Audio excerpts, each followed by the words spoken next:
Injustice often hides in silence, dressed up in routine and wrapped in politeness. At Atlanta's Hartsfield-Jackson Airport, that silence shattered when an elderly black veteran's first-class seat was quietly taken by a white passenger, and his calm protest was brushed aside. To most, it seemed like a simple mistake, but for Walter Hawkins, it was a familiar tactic, a deliberate act. One phone call to his daughter, a federal analyst, ignited a chain reaction the wrongdoers never expected. They saw only an old man with a cane. They never guessed the storm he carried within. Before we dive deeper, drop a comment telling us where you're watching from, and don't forget to subscribe. Tomorrow's story is one you won't want to miss. Walter Hawk Hawkins stood in front of his bedroom mirror, adjusting the crisp collar of his dress shirt with practiced care. His weathered hands smoothed invisible wrinkles on his navy blue suit jacket. At 79, despite a slight stoop from age, he still carried himself with the dignity of a soldier. The pre-dawn darkness pressed against the window as his open briefcase lay neatly on the bed, folders perfectly aligned. Beside it rested his prized wooden cane, polished smooth from years of use, its brass fittings gleaming. His flip phone buzzed on the dresser. Hawk glanced at the screen and sighed.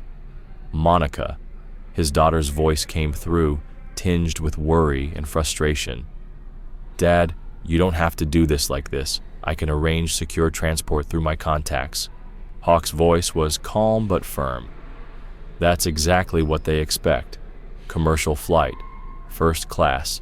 Just an old man going to the Capitol, carrying evidence that could topple half the Pentagon's brass." Monica shot back. "They'll be watching the airports." Hawk picked up his cane, feeling its familiar weight. Inside its hollow core lay encrypted data, a silent witness to a massacre in Panama, orders that should never have been given, and bodies buried in unmarked graves. "Let them watch," he said quietly. "They've been watching us for centuries." "Your mother would have understood," Monica said softly. "Sometimes," Hawk replied, "the quietest path makes the loudest statement." After a pause, Monica added, "At least let me monitor your flight remotely. I'll track anything unusual." Hawk smiled through the line. "Do what you need to do, but I'm taking this flight." After hanging up, Hawk carefully checked his documents. His first-class ticket to D.C., boarding pass for seat 2B, and military ID, credentials that had opened many doors but never fully protected him. Tucking them into his breast pocket, he set out. The early morning drive to Hartsfield-Jackson was calm. Hawk paid for parking, declined help with his bag, and walked through the terminal with steady steps. His cane tapped rhythmically against the polished floor, a steady heartbeat of purpose. At the security checkpoint, Hawk immediately sensed the change. The TSA agent's posture shifted as he approached. Their eyes lingered a moment too long, expressions tightening. "Sir, please step this way," a young agent said, directing him to a separate line while white passengers streamed past. "Random security check," the agent added. Hawk's jaw clenched, but his voice stayed even. "Of course," he complied, watching an elderly white couple pass without scrutiny. "Arms out, sir," another agent ordered, scanning him with a wand. The device beeped near his hip. "What's in your pocket?" "Loose change," Hawk replied, reaching into his pocket. The coins clinked as he dropped them into the bin. The first agent picked up Hawk's cane, turning it over. "This feels unusually heavy. Modified?" "It's a medical device," Hawk said firmly, "and a reminder of my service." The agent's face showed no recognition of the reference. "We'll need to examine it further. Please wait here." Hawk's fingers curled at his side, but his voice remained steady. "This cane is essential for my mobility and cleared by the VA. Documentation is in my briefcase." A supervisor arrived, drawn by the situation. More travelers gathered, some filming on their phones. Hawk could hear whispers and felt the weight of their stares. "Is there a problem here?" the supervisor asked, eyes moving between Hawk and the agents. "No problem," Hawk answered, meeting her gaze. "Just another random check, though your definition of random seems rather specific." The supervisor's face flushed slightly as she reviewed Hawk's military ID and cane before nodding to her team. "He's cleared. Please move along." Hawk gathered his belongings with steady hands, concealing the tremor of frustration beneath his calm exterior.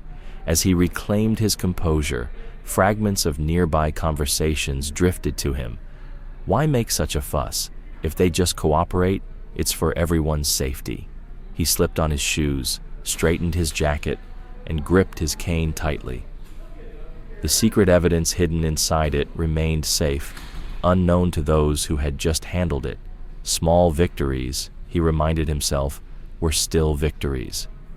The sprawling terminal lay ahead, gates numbered like coordinates on a map he'd navigated his whole life.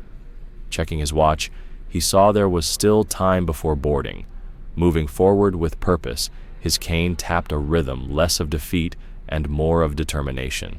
The gate area for his Washington, D.C. flight buzzed with morning travelers as Hawk arrived. Spotting an empty seat near the counter, he settled down and carefully placed his briefcase beside him. The gate agent announced, "Now boarding passengers needing special assistance or extra time." Hawk gripped his cane and rose steadily, his disabled veteran status granting him pre-boarding, a small kindness to ease the strain on his aging joints. But as he approached the counter, a surge of well-dressed white passengers suddenly pushed ahead, forming a line directly in front of him. The gate agent, a young woman with perfect nails and a plastic smile, began scanning their boarding passes without hesitation. "Excuse me," Hawk said calmly, gesturing with his cane. "Pre-boarding was announced for those needing assistance." She barely glanced up. "Yes, but we're having some system issues right now. Just give us a few minutes to sort it out." Hawk watched as she processed the line, none of whom appeared to require early boarding. A businessman in an expensive suit arrived after him, cutting directly to the front. The agent greeted him warmly. "Good morning, sir." "Right this way." Hawk tried once more, his patience wearing thin. "I'm a disabled veteran with pre-boarding status." The agent looked up, feigning concern. "I understand, sir, but as I said, we're experiencing technical difficulties. You'll have to wait until your group is called." Her tone carried that familiar dismissiveness he'd heard too many times. Hawk's jaw tightened, but he held back. He'd learned which battles were worth fighting. He stepped aside, watching more passengers pass ahead. When general boarding finally began, Hawk joined the line, holding his first-class ticket for seat 2B firmly. The same agent scanned it without meeting his eyes. Her earlier smile vanished. The jet bridge stretched before him like an old adversary. Taking his time, cane steadying each step, Hawk moved toward the aircraft.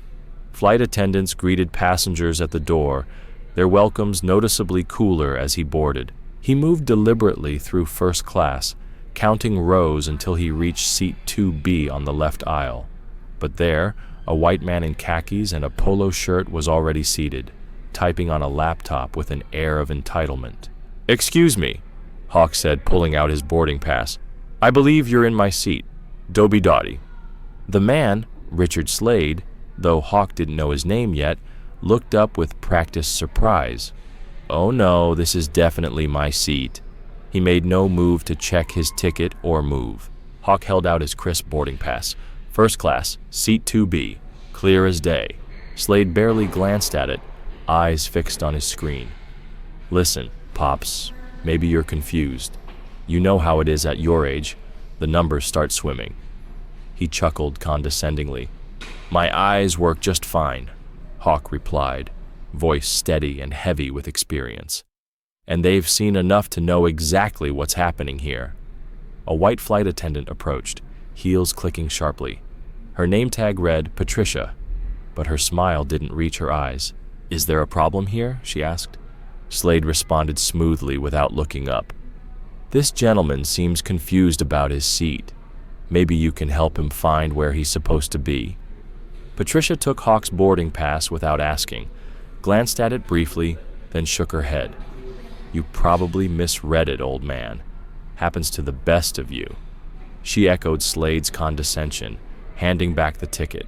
Hawk stood military straight, dignity shielding him from their cruelty. "What's written here doesn't lie," he said, each word deliberate. "I fought for far more important things than this seat." Tension thickened in the cabin. Passengers shifted uncomfortably, some pretending not to watch, others openly staring. Suddenly, a white woman in her 50s seated across the aisle spoke up. "Just let the gentleman sit." A woman's clear voice echoed through first class. "It's only a seat." Slade's face darkened. He snapped his laptop shut and turned to the woman. "Lady, I paid for this. I'm not moving for anyone," he sneered, adding with cruel intent. "Especially not someone who probably got it as a handout." The words hit Hawk like a physical blow, but decades of discipline kept his face calm, his body tensed, muscles honed by combat instincts remembering old reflexes. The cane in his hand, far more than a walking aid, pressed firmly into the carpet. "Watch your words," Hawk said, his voice rough like gravel against steel. "You're not just rude, you're disrespectful, and that boy is dangerous." The last word echoed with memories of battles fought long ago, far from this pressurized cabin. Patricia, the flight attendant, hurried back, this time with authority. But instead of addressing Slade, she turned to Hawk. "Sir, we're trying to avoid delays. Please cooperate." Her tone suggested she was doing him a favor by asking nicely. Hawk's hands trembled, not from age or fear, but with rage rooted deep in generations before him. He gripped his cane tighter, feeling the weight of what it concealed and what it represented. "You're asking me to surrender what's mine," he muttered, his words heavy with history. Slade, buoyed by the attendant's support, leaned forward. "What are you gonna do? Hit me with your stick?" His mouth twisted in a mocking smile. The taunt hung in the air. Then Hawk moved faster than anyone expected. He slammed his cane against the aisle floor, a sharp crack like a rifle shot. Passengers jumped. Even Slade flinched. "You think this stick's just for walking?" Hawk's voice was low but carried to every corner of the plane. "It carries names. It buried friends. I won't stand for it being disrespected today." Silence fell over the cabin. Passengers held their breath, waiting. Slade's smug expression faltered, confronted by something unexpected.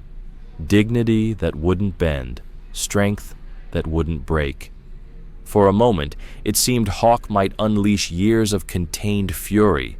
But then he drew a deep breath, military training taking control. This wasn't surrender. It was tactical retreat. He'd fought enough wars to know which battles mattered most. Slowly, Hawk turned and walked down the narrow aisle, cane tapping with quiet authority.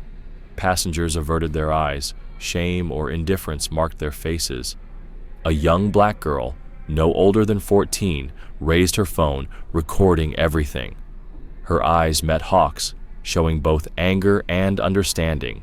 The next generation witnessing the same old story. Near the back, Hawk found a cramped seat by the bathroom. The indignity pressed on him like a weight, but his spine stayed straight, head held high. He settled into the middle seat, knees cramped, while the truth in his cane waited patiently above in the overhead bin. He waited until the seatbelt sign went off before reaching into his jacket pocket. His old flip phone, chosen deliberately to avoid tracking, felt solid in his weathered hand. The time was 7:42 a.m. Monica, his daughter, would be at her desk by now, surrounded by screens in her D.C. apartment. The phone rang twice before she answered. "Dad, I thought you were boarding." "We're on the plane," Hawk said quietly, voice low. His eyes scanned the aisle, flight attendants, passengers settling in, a man in a suit walking purposefully forward. They took the seat. A pause. The line went silent for 3 heartbeats. Those 4 words, their private code, developed over years, carried weight beyond the seat. It wasn't just about that chair. It was about patterns, surveillance, traps. "Tell me everything," Monica said, shifting from daughter to operative. "First class 2B, man named Slade. White, mid-30s, expensive watch, cheap manners." Hawk's tone stayed casual, like complaining about routine airline hassles. A flight attendant backed his story without checking, as if expecting it. More typing sounds from Monica. Got the flight manifest. Pulling it up now. Wait, something's wrong. Hawk watched as Patricia, the unhelpful attendant, passed by without meeting his eyes. Wrong how? The passenger list. It's been modified recently. Monica's voice took on the focused edge of deep code diving. There are digital timestamps, multiple edits in the last hour. That's not normal. Airlines lock manifest 12 hours before takeoff. Hawk shifted in his cramped seat, knee aching. How many changes? 3 new passengers added. Their IDs don't exist in any standard database. I'm running them through everything. DMV, Social Security, even international records. Monica typed rapidly, eyes scanning her screens. These are ghost passengers, Dad, professionally crafted covers. The young girl who had been recording earlier was still watching Hawk, phone now hidden, but ready to film again if needed. Hawk gave her a slight nod, a silent acknowledgement of their shared understanding. Location of these ghosts, he asked, voice steady. 2 scattered through first class. The third... Monica trailed off, brow furrowing as she leaned closer to her monitors. The third is listed as a federal air marshal. Name's Peter Keene. Hawk's hand tightened on his cane. You know that name? No, but his credentials are fake. I'm accessing the TSA registry now. She tapped through layers of proxy servers to get in, her typing intensifying. Dad, his marshal ID number doesn't match the system. It's formatted right, but it's not real. Whoever he is, he's not TSA. A flight attendant, not Patricia, but a younger black woman with kind eyes, paused near Hawk's row. Can I get you something to drink, sir? Water, please, Hawk replied, then returned to the call as she moved away. How deep does this go? Deep enough that someone's actively manipulating the manifest. I can see their digital fingerprints all over it. Military-grade encryption, Dad. The same they used in Panama, Hawk finished, the memory of that night pressing on his mind. The jungle heat, the screams, the orders no one dared question. Exactly. Monica's fingers raced, then a sharp breath. Oh, God. These aren't random agents. The technical signatures match a private security firm, the same one that cleaned up after Panama. Hawk's voice dropped to a whisper. The same ones who made our witnesses disappear. Through the small window, Hawk saw ground crew disconnecting fuel lines. Soon they'd be airborne, trapped in a metal tube with at least 3 trained operatives. Dad, listen carefully. Monica's voice held the same fierce intensity as 15 years ago when she first learned what really happened to her mother. Don't trust anyone on that plane. They're not here to arrest you. They're here to make sure you never reach DC. The kind-eyed flight attendant returned with Hawk's water, setting it gently on his tray table. She slipped him an extra packet of peanuts with a sympathetic smile. Something different, like a fellow soldier recognizing another. I hear you, he said quietly into the phone, calculating his options. How long can you stay in their systems? I've got multiple entry points. They know someone's inside, but they can't trace it back to me. I'm watching everything in real time. Monica paused. Dad, what's in that cane that's worth all this? Hawk glanced at the overhead bin where his cane rested. Inside its hollow core lay a tiny flash drive, proof enough to bring down 3 generals, 2 defense contractors, and an entire covert operation. Truth, he answered simply, and they know I'm finally ready to tell it. The hearing's tomorrow morning, Monica said softly. They can't risk you testifying. Maybe we should have done this differently, her voice softened. No more hiding, Hawk said firmly. No more waiting for the right time. You know what Mom always said, justice doesn't have a timeline. I remember, Monica replied, taking a deep breath. Okay, I'll keep monitoring their communications. Any movement, any changes, I'll warn you. The plane began pushing back from the gate. Flight attendants started the safety demonstration, including Patricia up front, who still wouldn't look toward the back. Dad? Monica's voice carried decades of unspoken worry. Always am, Hawk replied, then added softly, Love you, baby girl. He closed the phone just as the captain announced final descent preparations. The young girl with the phone still watched him, eyes wise beyond her years. Hawk settled back, mind already mapping out the game ahead. The engines rumbled as they taxied toward the runway. His eyes moved methodically, scanning like in combat zones. First class was visible through the curtain gap, a perfect surveillance spot. A man in a crisp suit, too sharp for 6 a.m., shifted in his aisle seat. Agent Keene, most likely. His posture rigid, trying to appear casual, right arm close to a shoulder holster. 2 rows behind, a woman caught Hawk's eye. Business attire, but tactical boots poorly disguised as heels. She pretended to read a magazine, but kept both exits in view. The two exchanged a look, less than a second, but Hawk recognized it from his special ops days. They were coordinating, establishing positions. The third ghost passenger was somewhere behind him, boxing him in. "Sir?" The kind-eyed flight attendant returned, name tag reading Emma Brooks. "I noticed you didn't get any coffee earlier. Would you like some now?" Hawk studied her carefully. There was something in her stance, the way she planted her feet slightly apart, ready to move at a moment's notice. Her hands stayed loose, like someone trained to keep them free for quick action. Hawk took a chance. "I'd rather have some of that army coffee strong enough to float a horseshoe." Emma's eyes widened just a bit, an old military phrase, one rarely heard since Vietnam. Her response was instant. Better than marine coffee, thick enough to use as axle grease. The perfect comeback. Hawk felt his shoulders relax a fraction. Here was someone who understood the language of service and duty, someone who might recognize the bigger game at play. "You served?" he asked quietly, already knowing the answer. 68W Combat Medic, Emma replied, adjusting her cart to block the aisle view from first class. 3 tours in Afghanistan, Special Forces in Panama, among others. Hawk kept his voice low. Some operations that officially never happened. Emma nodded, her professional smile steady but eyes sharp. "I noticed the cane. Looks like it's seen as much action as you have." "More than some would like," Hawk said meaningfully, glancing toward first class. "They took my seat, put me back here for a reason." Emma's movements stayed smooth and casual as she prepared his coffee, but her focus never wavered. "I saw what happened. That man Slade. His boarding pass was wrong.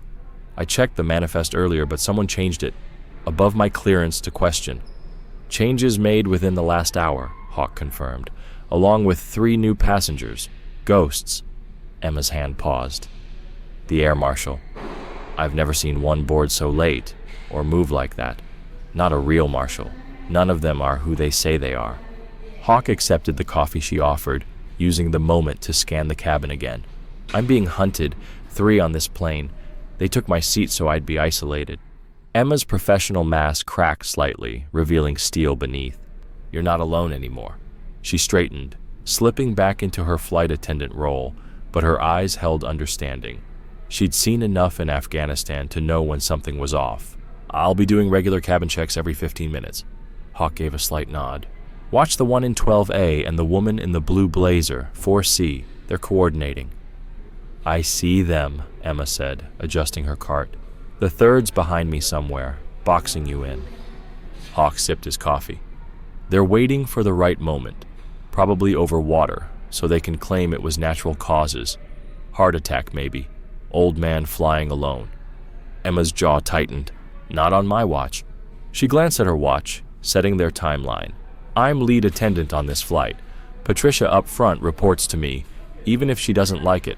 I control cabin access, meal service timing." The plane turned onto the runway, engines roaring. Hawk felt that familiar pre-mission tension settle into his bones. "They'll move before we land. Can't risk you reaching DC." "Then we've got 4 hours," Emma said, calm and efficient. "I'll find the third one. These aisles are my territory. I know every corner, every blind spot." The acceleration pushed them back as the plane took off.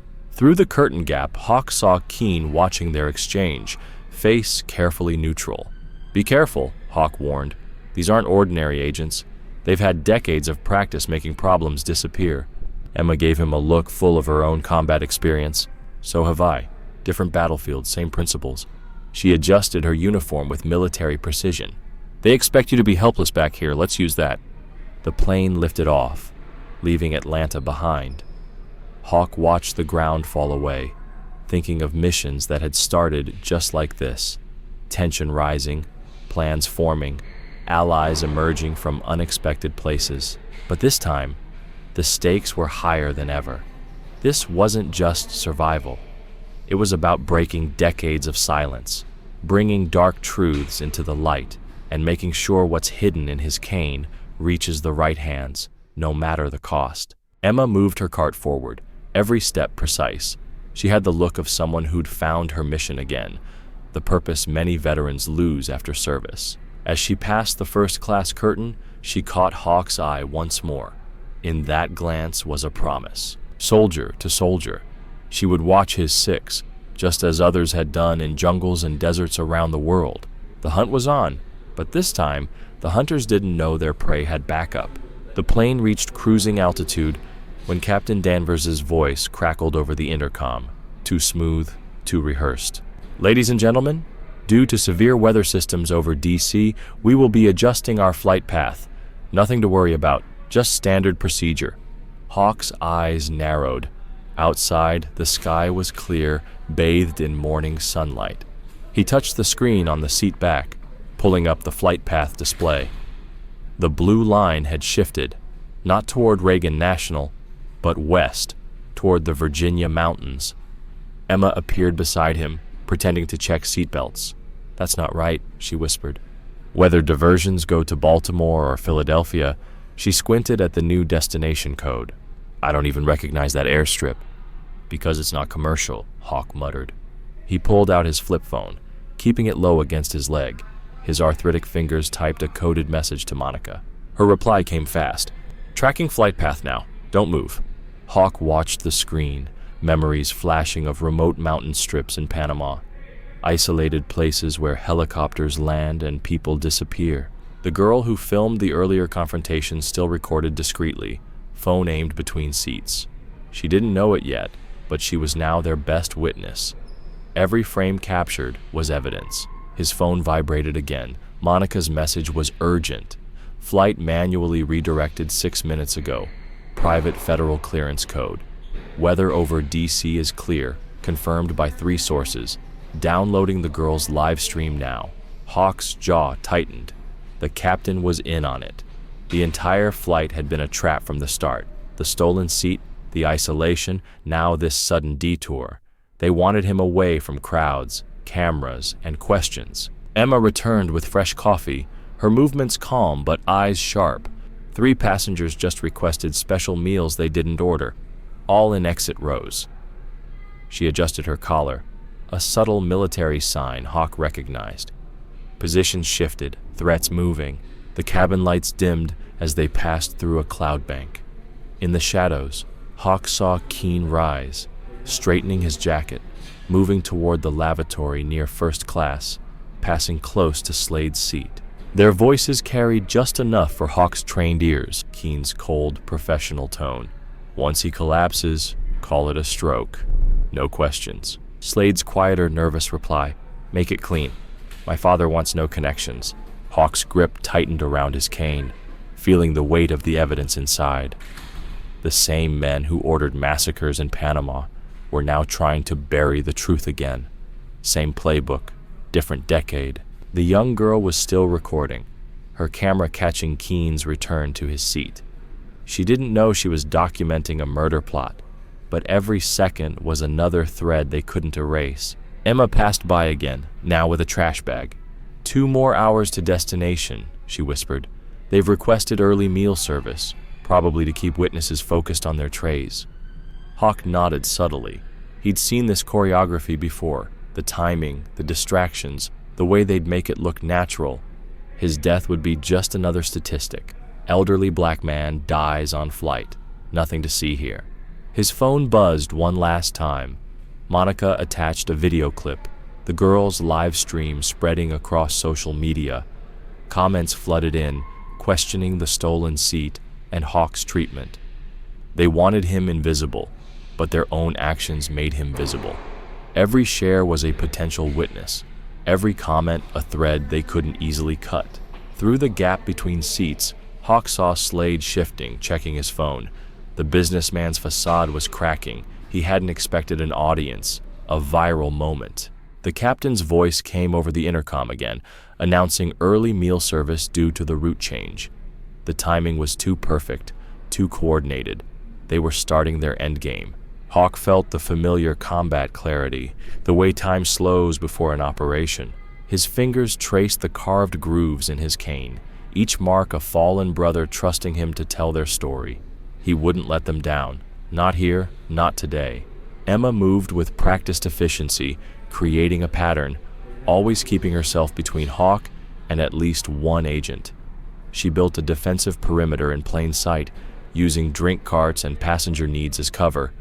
The girl had switched to texting, fingers flying across her screen. More witnesses, more eyes. The very technology planned to trap Hawk, the manipulated manifests, the altered flight paths, was turning against them. Keen and Slade exchanged looks as meal carts rolled out.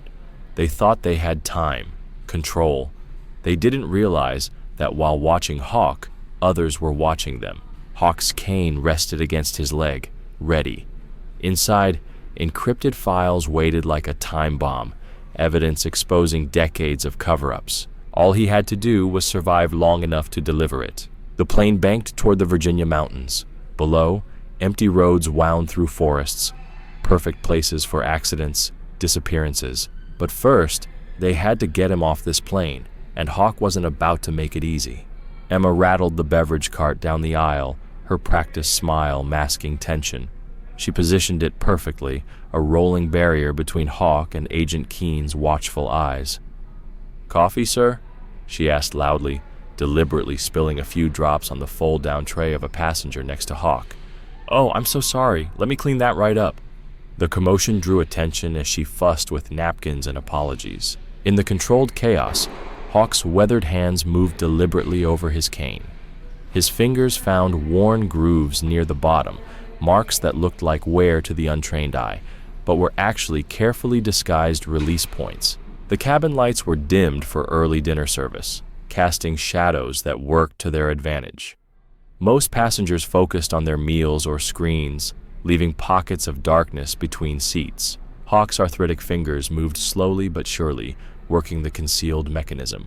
Emma kept up her performance flawlessly, asking nearby passengers about meal preferences and drink orders. She angled her body perfectly to block any direct line of sight to Hawk. "Would anyone like more ice?" she called out, the clinking of ice cubes loud and deliberate.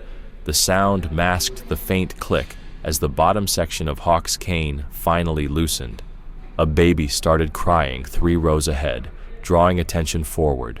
Hawk seized the moment to slide the metal cap free, revealing a hollow space inside the cane's shaft.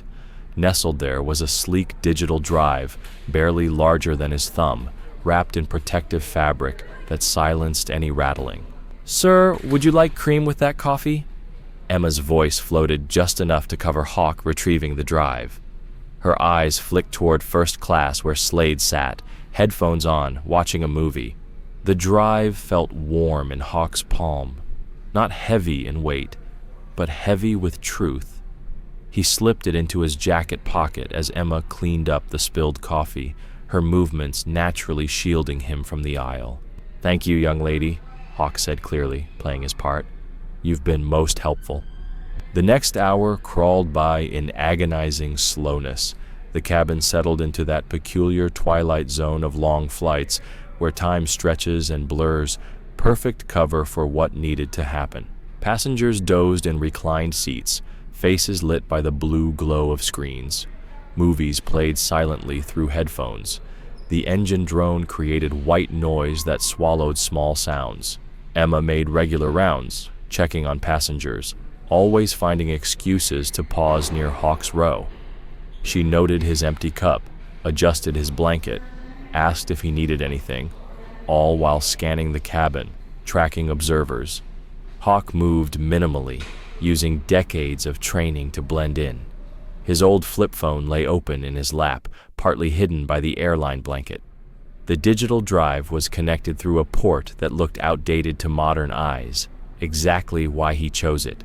Sometimes the old ways are safest. The file transfer started painfully slow by today's standards, but speed wasn't the priority. Security was. Each data packet was heavily encrypted and broken into meaningless segments if intercepted alone. A child walked past, heading to the bathroom, stepping on creaky floor panels. Hawk used the footsteps to mask the sound of buttons pressing. Emma intercepted the child on their way back, offering a snack, a perfect distraction. The phone screen flickered with progress bars, each marking another piece of evidence preparing for transmission. Photos from Panama, documents signed by powerful men who thought the papers buried, audio files capable of shattering careers and exposing decades of lies. Keene rose from his seat, stretching casually. Emma immediately started clearing trash from the rows between him and Hawk, her cart once again a moving barrier. The agent paused, then changed course, heading toward the forward lavatory instead. More files transferred, progress bars filling. Hawk's face remained calm, another elderly passenger fighting sleep, yet his eyes never fully closed, watching reflections and movements. Finally, the first full file set was ready. Hawk's fingers moved carefully, entering secure codes Monica had set. Years of classified missions taught him the most dangerous moment was always the point of transmission. He activated the send command, feeling the slight vibration as data began its journey, bouncing through encryption layers and ghost servers. Monica prepared a journey destined to free the truth. Emma passed by once more, this time with fresh pillows. Her eyes silently asked a question Hawk answered with a nearly imperceptible nod. The first package was sent. His phone buzzed once, a confirmation from Monica. Hawk typed his reply, every word weighted by decades. This is part 1. If I don't make it, burn the rest down. The remaining files waited on the drive, ready, but timing was critical. Sending too many at once would trigger detection. Too far apart risked incomplete transfer before their plan unfolded. Emma watched Hawk tuck his phone away, face professionally neutral, but eyes full of understanding. They both knew what burn it down meant, not destruction, but revelation, a fire that exposes truth and burns away lies. The cabin lights dimmed further as the sun set outside, casting long shadows. Somewhere ahead lay their diverted destination, but a different countdown had begun, measured in uploaded files, not miles. Agent Keene moved through the dim cabin like a shadow, his practiced stride carrying him straight to Hawk's row. He stopped abruptly, blocking the aisle completely, one hand casually hovering near his concealed weapon. "Mr. Hawkins," Keene's voice was low but authoritative, "you need to come with me to the front. You're under federal suspicion for cyber terrorism." Hawk didn't look up right away. His weathered hands stayed folded in his lap, but tension radiated from his seated frame. Passengers stirred, sensing the confrontation. "Cyber terrorism," Hawk chuckled dryly, like desert sand. "That's what you call the truth these days." Keene leaned in closer, lowering his voice further. "Sir, don't make this difficult. We can handle this quietly, or like you handled Panama, quietly." Hawk's eyes finally locked with Keene's, steel flashing in them. How many bodies did that take? Color drained from Keene's face. His professional mask slipped for a second, revealing something ugly beneath. "That's classified information." "You're classified to hide your crimes," Hawk shot back, voice rising. "You wear that badge like it makes you righteous, but you're just a traitor in uniform." The words hit Keene like punches, his jaw clenched. "Last warning, old man. Stand up now or I—" Hawk's grip tightened on his cane. "You'll what? Kill me like you killed those villagers? Like you killed my men?" Something snapped in Keene's eyes. He lunged forward, grabbing for Hawk's collar, but the veteran was ready. In one smooth move that belied his age, Hawk's hand dropped to his boot and came up with something small and metallic. Keene's fingers were inches from Hawk's throat when the stun pin struck his wrist. A sharp crack of electricity filled the air. Keene jerked back, his arm useless, crashing into a nearby row of seats. Passengers screamed. A child began crying. The second agent, seated near the wing, was already rushing down the aisle. Hawk pushed himself up, using his cane for support. His joints protested, but decades of combat training took over. He shifted his weight low and stable. Keen recovered fast, pain overridden by training. He charged again, trying to overpower the older man in the tight space. But Hawk had fought in tighter spots. He deflected Keen's rush with his cane, sending the agent crashing into an armrest. Phones appeared everywhere, passengers recording the fight. "He's attacking an elderly man!" someone shouted. "That's a federal agent," another voice countered. The second agent reached them, adding chaos. He tried grabbing Hawk from behind, but Emma appeared like an avenging angel. She swung her heavy service cart with precision, hitting the agent's knee. The man collapsed with a howl of pain. Keen used the distraction to land a solid punch to Hawk's ribs. The veteran grunted, but didn't fall. He hooked his cane around Keen's ankle and pulled, sending them both to the aisle floor. They grappled. Youth and strength versus experience and skill. Keen tried to pin Hawk's arms, but the veteran had survived worse holds in worse places. He twisted, applying pressure points unchanged since combat days. "Stay down," Keen growled through clenched teeth. "Over my dead body," Hawk spat back. More passengers stood, filming the fight. The cabin filled with shouts and accusations. Emma positioned herself, blocking the second agent from joining. Her cart became a barrier. Keen managed to get on top, trying to force Hawk's hands behind his back. But Hawk had one last surprise. He drove his elbow up, striking Keen's throat. The grip loosened just enough. Hawk rolled, reversing positions. His knee drove into Keen's solar plexus, forcing air from the younger man's lungs. Keen's eyes widened in shock. He hadn't expected such fierce resistance from a man nearly twice his age. "We're not going down without a fight," Hawk growled, face inches from Keen's. Not this time. The words echoed through the cabin, captured by dozens of recording phones. They hung like a promise or a warning. Locked eyes, neither willing to yield. Blood trickled from a cut on Hawk's lip. His breath came hard, but his hands held firm, pinning Keen to the floor. The agent struggled, but Hawk's weight and leverage gave him the edge. Emma kept her cart steady, watching the second agent nursing his injured knee. Other flight attendants hovered uncertainly at both cabin ends, unsure whose orders to follow. Passengers nearby pressed against windows and each other, phones steady, capturing every moment. The truth was being recorded from every angle, impossible to hide or erase. Slade's voice drifted from first class. "Those are federal agents. Someone stop this." But no one moved. The sight of two armed men attacking an elderly veteran shifted sympathy. Even those who'd ignored the seat theft watched now with concern and growing anger. Keen's face flushed with exertion and rage. He bucked and twisted, trying to break free. But Hawk had learned patience in the jungles of Vietnam and streets of Panama. He held firm, using leverage and pressure points to control the fight. With Keen and the second agent subdued, Emma moved quickly to the communications panel near the cockpit. Her military training showed in every efficient motion. "I need 2 minutes," she called softly to Hawk, who maintained his hold. Her fingers flew over the controls, rerouting cockpit communications. Years of airline procedures taught her every override code, every backup system. She plugged a small adapter into Hawk's flip phone, connecting it to the plane's entertainment system. "Monica," Hawk said, voice steady despite recent exertion. It was time. Monica's voice crackled through the phone speaker, filled with determination. "Uploading now, Dad.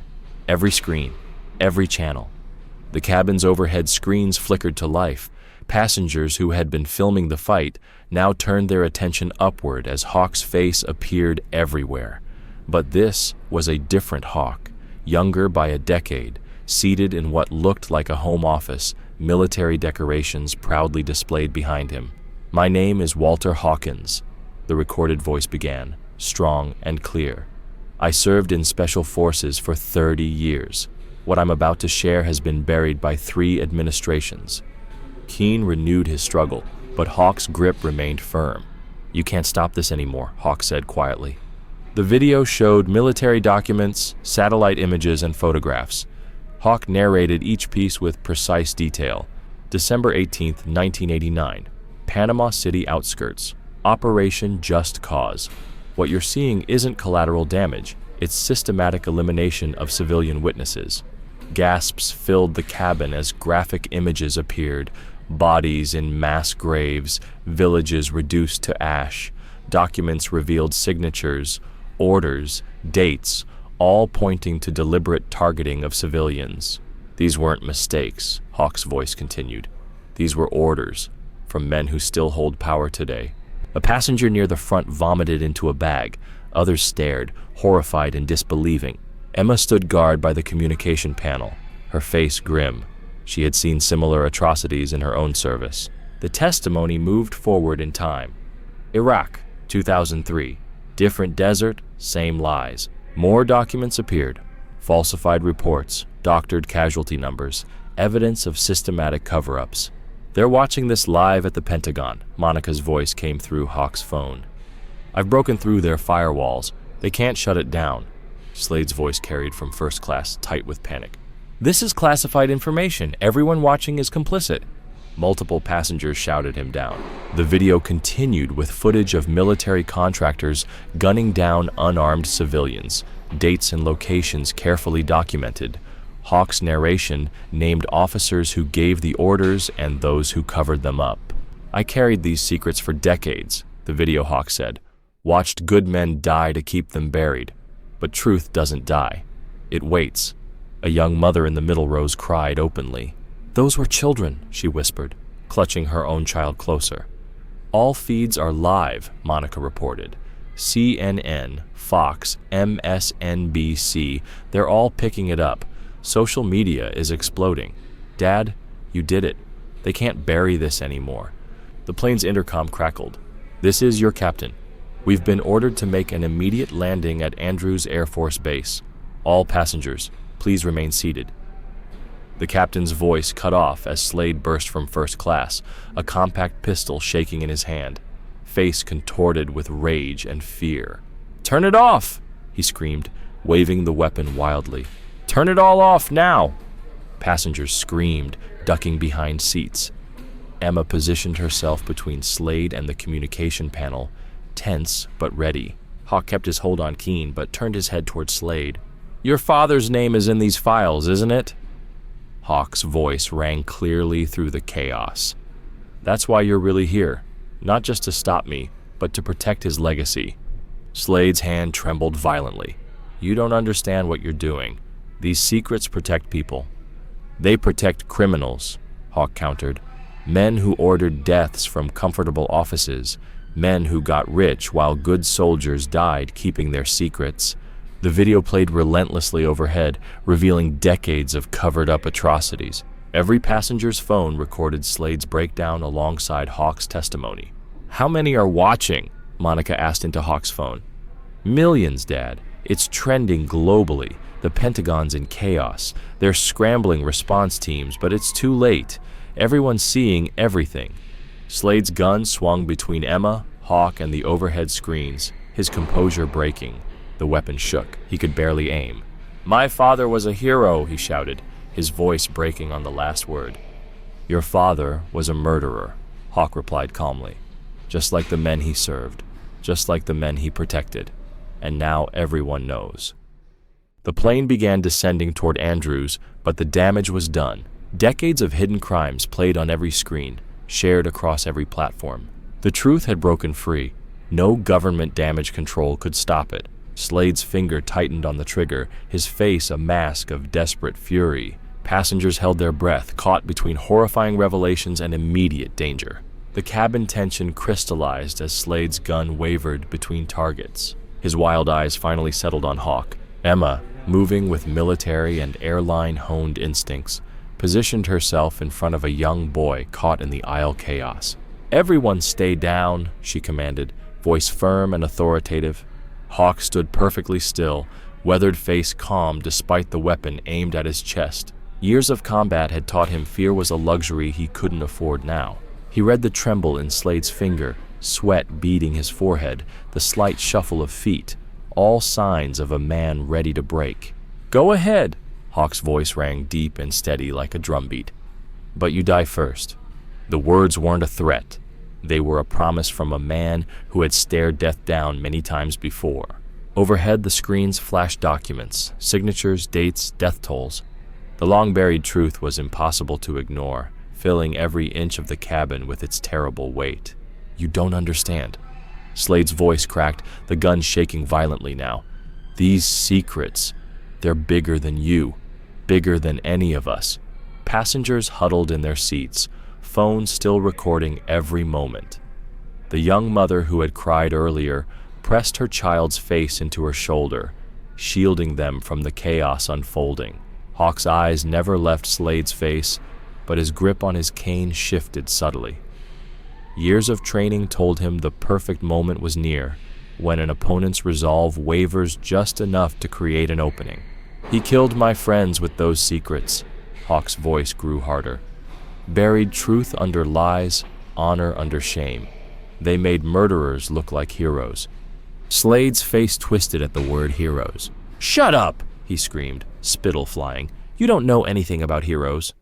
The plane hit turbulence, passengers gasping. Slade's attention flickered just long enough. Hawk moved. In one fluid motion that betrayed his age, Hawk swung his cane and hurled it at Slade's gun arm. The weapon discharged with a deafening crack.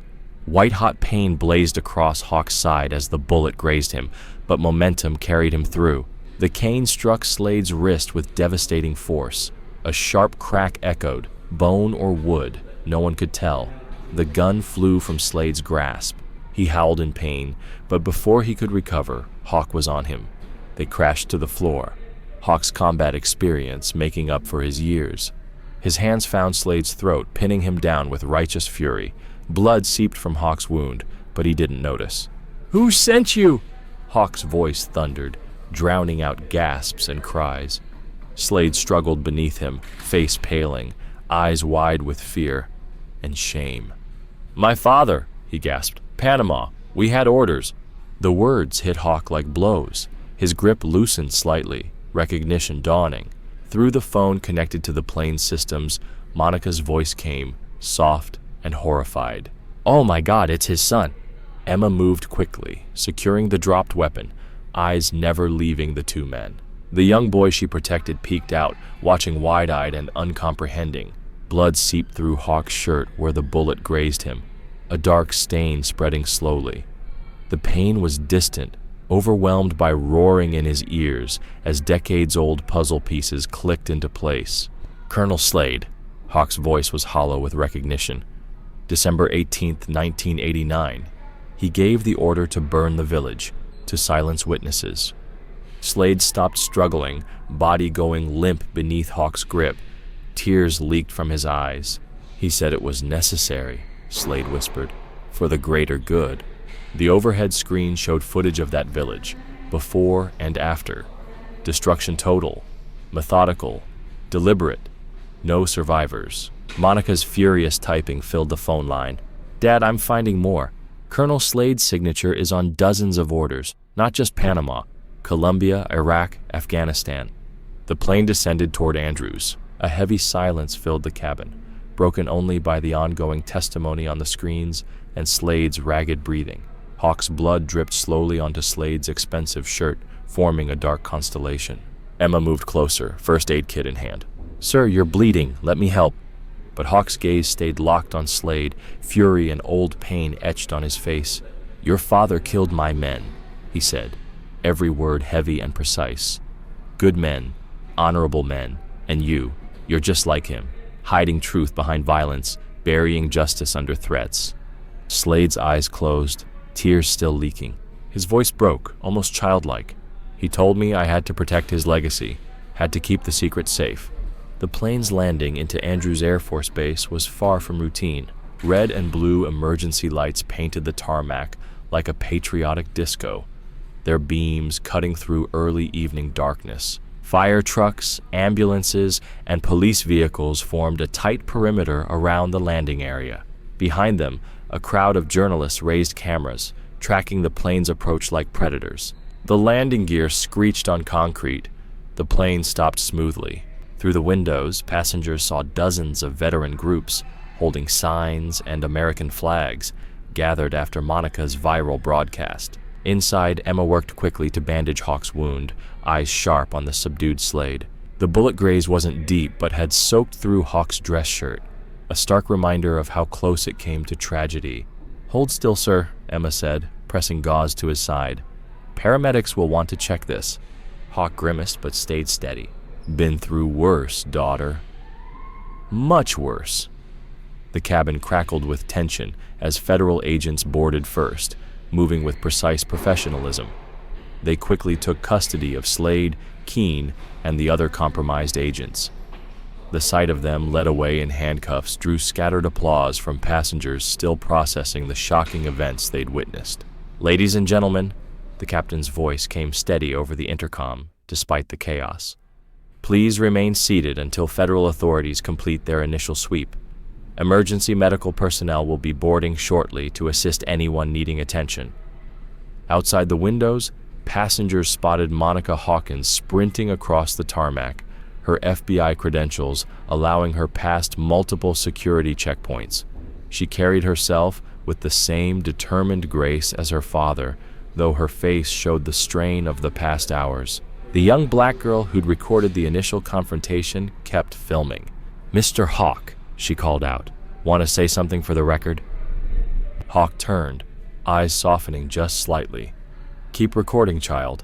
The truth needs witnesses." Emma helped Hawk to his feet as federal agents began systematically evacuating the plane. Other passengers were escorted off first, many pausing to shake Hawk's hand or offer words of support. The young mother whose child Emma had protected stopped briefly. "Thank you both," she said, voice thick with emotion. "My father was in Panama too. He never talked about it. Now I understand why." When Monica finally boarded, she rushed straight to her father, embracing him carefully despite his injury. "Dad," she whispered, her usual technical confidence cracking. "I thought I was going to lose you." "Not today," Hawk replied, patting her back. "Not while there's still truth to tell."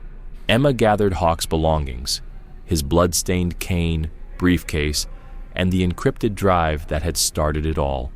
Together, Emma and Monica supported Hawk as he made his slow, steady way toward the exit, his adrenaline fading, his back still straight and head held high. At the plane's door, they paused. Below was an overwhelming scene. Hundreds of phones and cameras pointed their way, veterans standing at attention, reporters shouting questions. The setting sun cast long shadows across the tarmac, a dramatic backdrop for a historic moment. "You ready for this?" Monica asked, squeezing her father's arm. Hawk took a deep breath, wincing slightly. "Been ready for 30 years. They descended the stairs slowly, Emma and Monica matching Hawk's measured pace. Each step carried the weight of decades of silence, of buried truths rising at last. Cameras clicked and roared, capturing every moment. Veterans in the crowd saluted, a ripple of respect spreading through their ranks. Some wore Panama campaign ribbons, others held signs reading, "Justice for our brothers, no more cover-ups." At the bottom, reporters surged forward, held back by airport security. Questions overlapped in a clamorous wave. "Mr. Hawkins, what evidence was on the drive?" "Sir, can you confirm Colonel Slade's involvement?" "What happened on that flight?" "Why come forward now?" Hawk paused, leaning on Emma and Monica. His wound throbbed, his body ached, but his voice carried with unmistakable authority across the tarmac. "They tried to bury me," he said clearly and deliberately, "but I brought the shovel." The simple statement struck like thunder. Cameras flashed wildly, capturing the wounded warrior standing tall between the two women who helped him survive, Emma in her flight attendant uniform, Monica with her FBI badge glinting in the evening light. Veterans began chanting Hawk's name, their powerful chorus echoing across the tarmac. Some cried, others stood at rigid attention, each grasping the moment's significance. Emergency medics finally broke through the crowd with a wheelchair, but Hawk waved them off. "I'll walk," he insisted. "They need to see me walk." Emma and Monica exchanged glances, understanding the moment's gravity. This wasn't just one man's vindication. It was every soldier silenced, every truth buried, every injustice ignored. They moved forward slowly through the parting crowd. Hawk's blood-stained shirt and bandaged side were visible to all, a testament to truth's price, justice's cost. Yet his head remained high, gaze steady, dignity intact, unbroken by years of oppression. In the days after the dramatic landing at Reagan National, Walter Hawk Hawkins's story exploded across media channels. Morning shows competed for exclusive coverage. CNN's primetime special landed the first joint interview with Emma Brooks and Monica Hawkins. "What we witnessed on that flight wasn't just a stolen seat," Emma explained, dressed now in a sharp blazer, sitting straight in the studio chair, her military bearing unmistakable. "It was decades of systematic erasure coming to a head." Monica nodded, her cybersecurity expertise lending weight. The airline's manifest was altered using military-grade encryption. This wasn't just discrimination, it was a coordinated effort to isolate and silence a witness to war crimes. The host leaned forward. "And Richard Slade? What can you tell us about his involvement?"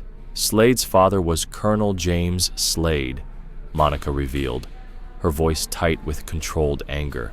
"The very officer who ordered the massacre in Panama that my father witnessed. Richard was sent to make sure that evidence never reached Washington.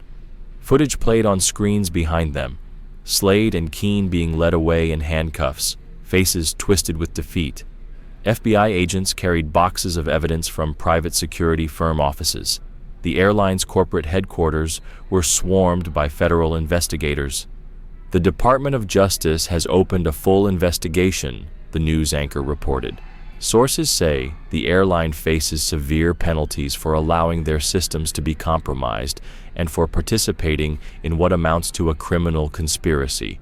Emma's phone buzzed constantly with messages from flight attendants sharing similar stories of discrimination they'd witnessed but felt powerless to stop.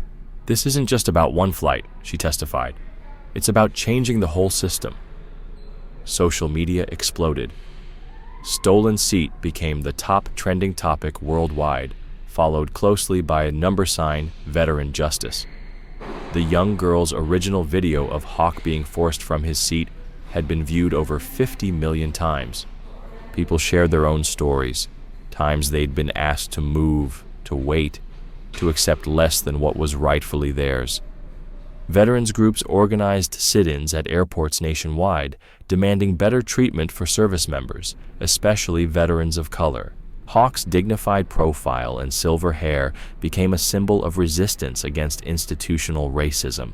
His image graced magazine covers and major news features. The Washington Post ran a feature titled "The Man Who Wouldn't Move," how one veteran's stand exposed decades of corruption, but Hawk himself shunned the spotlight. While Monica handled the press and Emma worked with veterans advocacy groups, he focused on a more personal mission.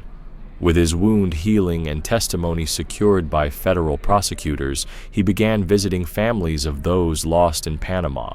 In Miami, he sat with Mrs. Rodriguez, whose husband was among the first to notice the operation's problems. "Carlos tried to report it," she said, serving hot coffee in her small kitchen. "They transferred him forward the next day, said it was a promotion. In San Antonio, he met the Williams family. Their son, the unit's communications officer, was the first to intercept illegal orders. His mother still kept his uniforms pressed in his childhood bedroom. Each visit revealed new pieces of the puzzle. Families shared documents, photos, letters, once suspicious, but now painting a clear pattern of deliberate silencing. In Seattle, rain fell steadily as Hawk knocked on the door of a modest house. Sarah Chen answered, eyes widening. Her father had been Hawk's closest friend in the unit, the one who helped start documenting the evidence. "I remember you," she said softly. "From the funeral. You stood at attention the whole time, even after everyone else left." Hawk nodded, throat tight. "Your father was a better man than most. He knew what was right." Sarah stepped back and invited him in. Her walls were covered with photos. Her father in uniform, with his unit, with family. A shadow box displayed medals and a folded flag. "Dad used to say there was more to the story," she said, leading Hawk to the living room. "But he never told us what. said it was safer if we didn't know. Hawk sat heavily, cane across his knees. Your father helped save the evidence.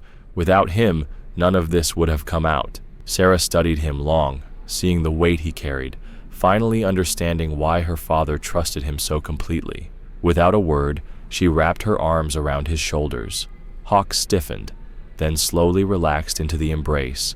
No words were needed, just 30 years of guilt, grief, and justice too long delayed, finally arriving. Through the window, the Seattle rain washed the world clean.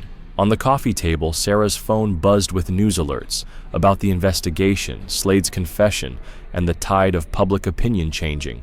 But in that moment, none of that mattered. What mattered was connection, a recognition between two people who had lost something precious and were finally honoring it with truth. The embrace lasted until Sarah stepped back, wiping her eyes.